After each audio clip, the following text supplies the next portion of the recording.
coming onto your forearms. So we're gonna have the ring squeezed between your forearms. So my palms are flat down on the mat, and I'm gonna have a little tension. So it's not at the elbows, it's kind of right at the forearms. Good, press the palms down, pubic bone down, lift your head and chest up. Almost as if like the upper body is doing a forearm plank. That's how much the upper body is working. So push down into the elbows and lift the chest. Good. Legs are together and parallel. Now you may stay here and work on this position, just squeezing the ring. Or we're gonna kick your right heel to the glute. 1, 2, and back down. And switch to the left. And if it doesn't feel good to bend the knee, Iris, you can do it with straight legs. Just a little lift straight with one leg. That's a good prep. I'll kind of show it. Just lifting one leg at a time with the upper body there is really good as well.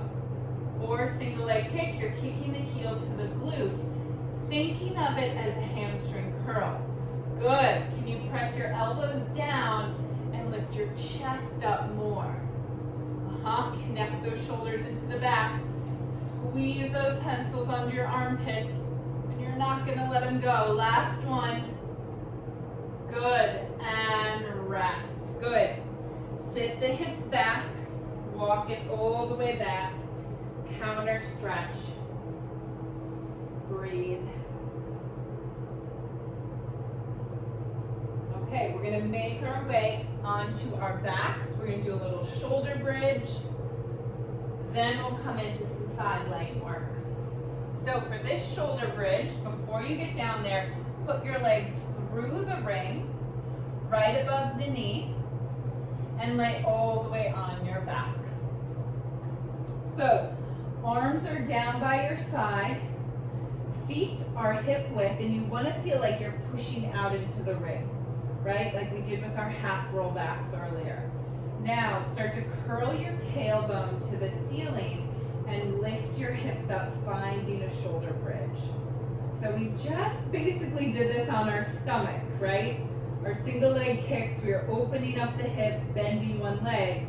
Now we're on our back. So can you think of reaching your ribs to your hips, knees past toes? Good, so one straight line, not arching the back.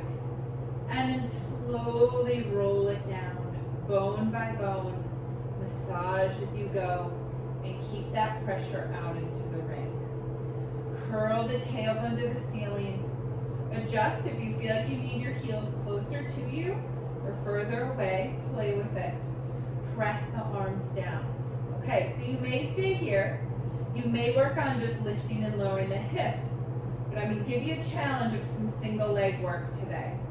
So, left leg stays where it is.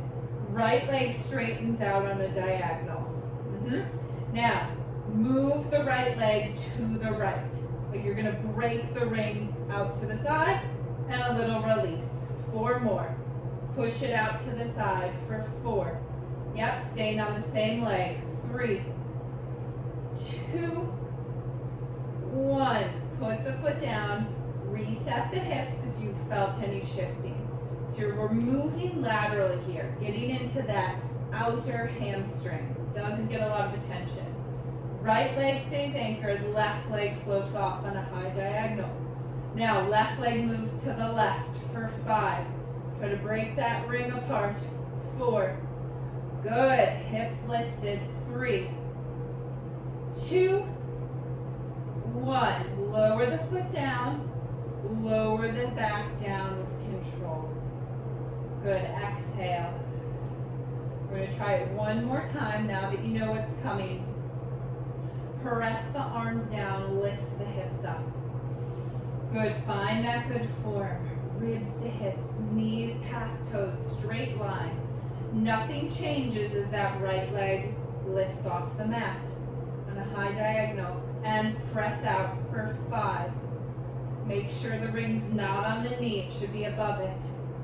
3, 2, break that ring apart. 1, put the foot back down. Reset. Now left leg straightens, Nothing changes. Left leg pushes out for 5. Break that ring apart. 4. Left hip up. 3. You got it.